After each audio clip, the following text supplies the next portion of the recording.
রাহে নাজাত মাসলা মাসাইল মুফতি মুস্তাফা কামাল সাবস্ক্রাইব নাও। আমার কাছে এক ভাই জানতে চেয়েছেন যে যাকাত শব্দের অর্থ কি, আর যাকাত কত প্রকার এবং কি কি, এটা হলো ওনার প্রশ্ন।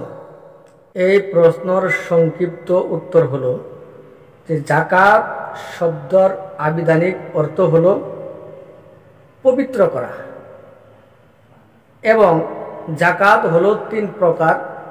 এক নম্বর জাকাতুন নফস, নফসের জাকাত। দুই নম্বর হলো জাকাতুল বদন, শরীরের জাকাত। তিন নম্বর হলো জাকাতুল আমওয়াল, অর্থাৎ মালের জাকাত। এখন কথা হলো যে আমরা জাকাতুন নফস এটা কিভাবে আদায় করব, এর আদায় করার পদ্ধতি কি?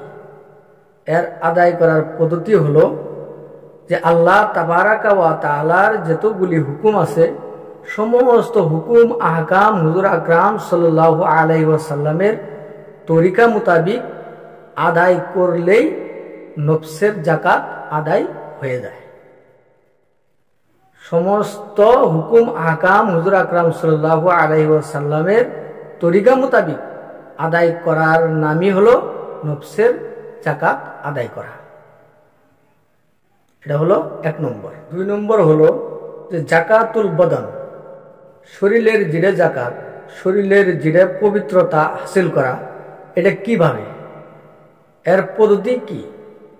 এর পদ্ধতি হলো যে যাদের উপরে আল্লাহ তাবারাকা ওয়া তাআলা ফিতরা ওয়াজিব করেছেন, সে ব্যক্তিরা এই নফস শরীরের জাকাত, এই ফিতরা আদায় করে শরীরের জাকাত কি করবে? আদায় করবে। অর্থাৎ শরীরের যেটা পবিত্রতা, এই ফিতরার জরিয়তে এই পবিত্রতা কি করবে? অর্জন করবে। এটা হলো দুই নম্বর। তিন নম্বর হলো জাকাতুল আমওয়াল, মালের জাকাত, অর্থাৎ মালকে পবিত্র করা। এর পদ্ধতি হলো যে যাদেরকে আল্লাহ তাবারাকা ওয়া তাআলা মাল দিয়েছে, আর সে মালের উপরে জাকাত কি হয়েছে? ফরজ হয়েছে। সে ব্যক্তি জাকাতকে পাই পাই হিসাব করে আদায় করে তার মালের পবিত্রতা কি করবে? হাসিল করবে। এটা হলো মালের জাকাত, অর্থাৎ মালকে পবিত্র করা। এই ছিল আজকের প্রশ্নের সংক্ষিপ্ত উত্তর। আল্লাহ তাবারাকা ওয়া তাআলা আমাদের সবাইকে সহি দিন মোতাবিক চলার তৌফিক দান করেন।